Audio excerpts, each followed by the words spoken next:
ప్రభువును ప్రియ రక్షకుడైన దేవుని పేరట మీ అందరికీ శుభాభివందనములు తెలియజేసుకుంటున్నాను. జీసస్ న్యూ క్రియేషన్ మినిస్ట్రీస్ ద్వారా ఈ రీతిగా ప్రతిరోజు మీతో అనుదిన ఆహారం పంచుకోవడానికి దేవుడిస్తున్న కృపను బట్టి దేవునికి ఎనలేని కృతజ్ఞతలు. ప్రియులారా, వాక్య ధ్యానంలోనికి మనం వెళ్దాము. కీర్తనల గ్రంథము 4వ అధ్యాయము 2వ వచనం. నరులారా, ఎంతకాలము నా గౌరవమును అవమానముగా మార్చెదరు? ఎంతకాలము వ్యర్థమైన దానిని ప్రేమించెదరు? ఎంతకాలము అబద్ధమైన వాటిని వెదికెదరు? ఓ విశ్వాసి, ఓ సేవకుడా, నిన్ను బట్టి దేవుని నామం ఘనపరచబడుతుందా లేక అవమానపరచబడుతుందా? ఒక్కసారి పరిశీలించుకుందాం. ప్రభువు కొరకు ప్రాణత్యాగానికి సైతం సిద్ధపడే సేవకులు ఎందరో ఉన్నారు. అయితే ఆ పబ్లిసిటీ కోరికని కొందరి వల్లనే, ధనానికి లొంగిపోయిన వర్తమాన బిలాముల వల్లనే క్రైస్తవం దూషణకు గురి అవుతుంది. అట్లా అని తప్పంతా సేవకుల మీదే నెట్టేసే ప్రయత్నం చేయకూడదు. పబ్లిసిటీ లేని ప్రసంగికుల వర్తమానాలు వినే విశ్వాసులు కరువయ్యారు.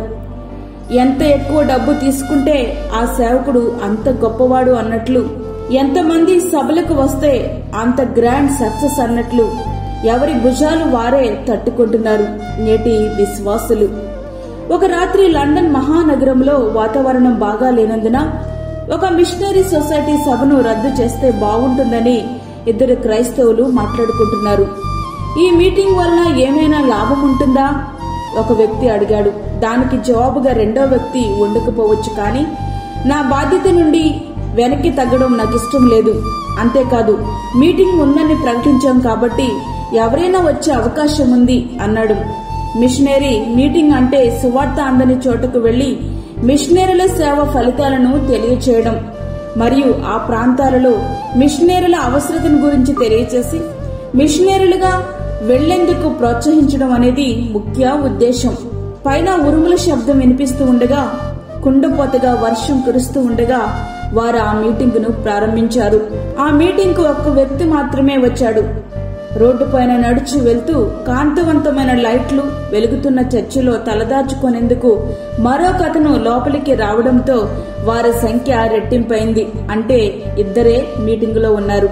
తడిచి ముద్దయిపోయిన అతను వర్షం నీరు విదిలించుకుంటూ కూర్చుండబోతున్న సమయంలో అమెరికాలోని రెడ్ ఇండియన్ల మధ్య పరిచర్య చేసేందుకు సువార్థికులు కావాలన్న అవసరతను గురించి శక్తివంతమైన విన్నపం చేస్తున్న ఆ ప్రసంగిని మాటలు అతని చెవికి చేరాయి. మీటింగ్ అనంతరం ఆ మీటింగ్ నడిపించిన వ్యక్తి ఆ ప్రసంగికునితో ఈ రోజు సమయమంతా వ్యర్థమే అంటూ తన నిరాశను వ్యక్తం చేశాడు. కానీ అతని అంచనా పొరపాటైపోయింది. దారిన పోతూ లోపలికి వచ్చిన వ్యక్తి దేవుని పిలుపుని విని తన జీవితాన్ని దేవునికి సమర్పించుకున్నాడు. నెల తిరిగే లోపు తన వ్యాపారాన్ని అమ్మేసి బ్రిటిష్ కొలంబియా ప్రాంతంలోని రెడ్ ఇండియన్లకు సువార్త చెప్పేందుకు సిద్ధపడడం ఆరంభించాడు. 35 సంవత్సరాలు రెడ్ ఇండియన్ల మధ్య అతడు అద్భుతమైన పరిచర్య చేశాడు. ప్రియ సేవకుడా, ధనానికి అమ్ముడుపోయి విలాసాలకు అలవాటు పడి ఆధ్యాత్మిక దారిద్ర్యంలో కొట్టిమిట్టాడుతున్నావా? ఇస్కరియోతు యూదా ఒక్కసారే ప్రభువును అమ్మాడు. నీవైతే ప్రతిరోజు అదే పనిలో ఉన్నావా? 1000 మంది నీ సభలకు వస్తుంటే ఒకరు ఇద్దరు చెప్పిన లేదా చెప్పించుకున్న సాక్ష్యాలతో నీ పబ్లిసిటీ పెంచుకునే ప్రయత్నం చేస్తున్నావు. కానీ వచ్చిన వారు వచ్చినట్లే తిరిగి వెళ్లిపోయిన వారిని గురించి కొంచెమైనా భారం నీకుందా? ఎంతమంది సభలకు వచ్చారో లెక్క వేసుకుని ఇంతమందికి సువార్త చెప్పానంటూ సంబరపడుతున్నావు. ఆ వాక్యం అందరి హృదయాలను తాగుతున్నాయనే విషయం ఎప్పుడైనా మనసును పెట్టి ఆలోచించావా? నీ స్వంత జ్ఞానం కాదు, నీతో మాట్లాడించేది దేవుడే. ఆయనకు చెందాల్సిన మహిమను నీవు దొంగిలించకూడదనే కనీస గ్రహింపు నీవు కలిగి ఉన్నావా? ఒకవేళ నీ జ్ఞానంతోనే మాట్లాడుతున్నాను అనుకుని నీవు అనుకుంటుంటే ఒక్క ఆత్మనైనా నువ్వు రక్షించలేవు. నీవు జ్ఞానివి కదా అని నిరూపించుకోవడం కోసం రక్షణ, పాపక్షమాపణ, నిత్య మరణం, నిత్య జీవం వంటి విషయాలు ప్రక్కన పెట్టేసి మితములేని వంశావళుల ముస్లమ్మ ముచ్చట్లతో కాలయాపన చేస్తున్నావా? ప్రాస్పరిటీ గాస్పెల్ పేరుతో కేవలం ఆశీర్వాదాల గురించే మాట్లాడుతూ నీ ప్రాస్పరిటీని పెంచుకునే ప్రయత్నం నువ్వు చేస్తున్నావా? నీ జీవితం ఏ ఒక్కరినైనా ప్రభావితం చేయగలిగిందా? నశించిపోతున్న ఆత్మల పట్ల భారం గాని కనీస బాధ్యత గాని నీకుందా? ఒక్కసారి ఆలోచించుకో. ప్రియ విశ్వాసి, వాక్యం వింటున్నటువంటి ప్రియ దేవుని బిడ్డ, సేవకులను గౌరవించండి.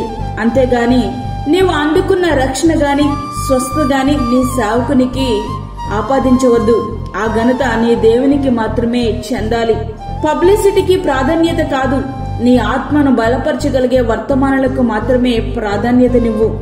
పై రూపానికి కాక ఆయన చెప్పే వాక్యం నిన్ను సరిచేయగలుగుతుందా? పై రూపానికి కాక ఆ దేవుని సేవకుడు చెప్పే వాక్యం నిన్ను సరిచేయగలుగుతుందా? ఆధ్యాత్మిక ప్రోత్సాహాన్ని నీకు ఇవ్వగలుగుతుందా? నిన్ను ఆదరించగలుగుతుందా? వీటిని నీ మనసులో పెట్టుకో. స్వస్థతలు, ప్రవచనాలు అంటూ పరుగులు తీయొద్దు. వాక్యానికి మాత్రమే నీవు ప్రాధాన్యతనివ్వు. ఎవరితోనో పోల్చి నీ స్థానిక సంఘాన్ని చులకన చేయొద్దు. ఆయనకు బలమైన సాధనంగా వాడబడినట్లు భారంతో నీవు అతని కొరకు ప్రార్థన చేయి. నీ సేవకుని అవసరతలు గుర్తెరిగి ప్రార్థనాపూర్వకంగా ఆర్థికంగా నీవు చేయూతనివ్వు. నీవు సేవకుడవైనా సరే, విశ్వాసమైనా సరే, దేవునికి మహిమార్థకరంగా నీవు జీవించు. దయచేసి దేవుని యొక్క పరిశుద్ధ నామమునకు అవమానం మాత్రం తీసుకుని రావద్దు. అట్టి రీతిగా మన జీవితాలు మనం మలుచుకుందామా? దేవునికి ఇష్టంగా జీవిద్దామా? అట్టి కృప ధన్యత ప్రభు మనకి అనుగ్రహించునుగాక. ఆమేన్.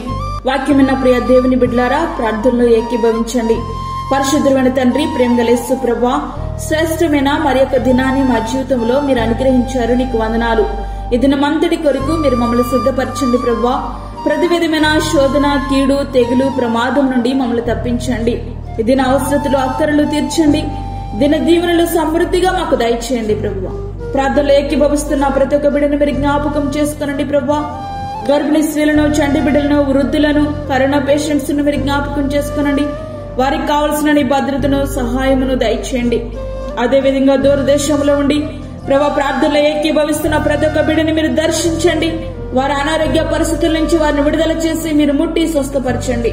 ఈ దిన దీవెనల ఆశీర్వాదాలు సమృద్ధిగా మాకు అనుగ్రహించి మమ్మల్ని బలపరచమని, మాకు కాదు యెహోవా, మాకు కాదు, సమస్త మహిమ ప్రభావాన్ని మీకు ఆరోపించుకుంటూ యేసు పరిశుద్ధ నామమున అడిగి వేడుకుంటున్నాము తండ్రి. ఆమేన్. ఈ యొక్క వర్తమానములు మీ బంధువులకు, మీ స్నేహితులకు షేర్ చేయండి.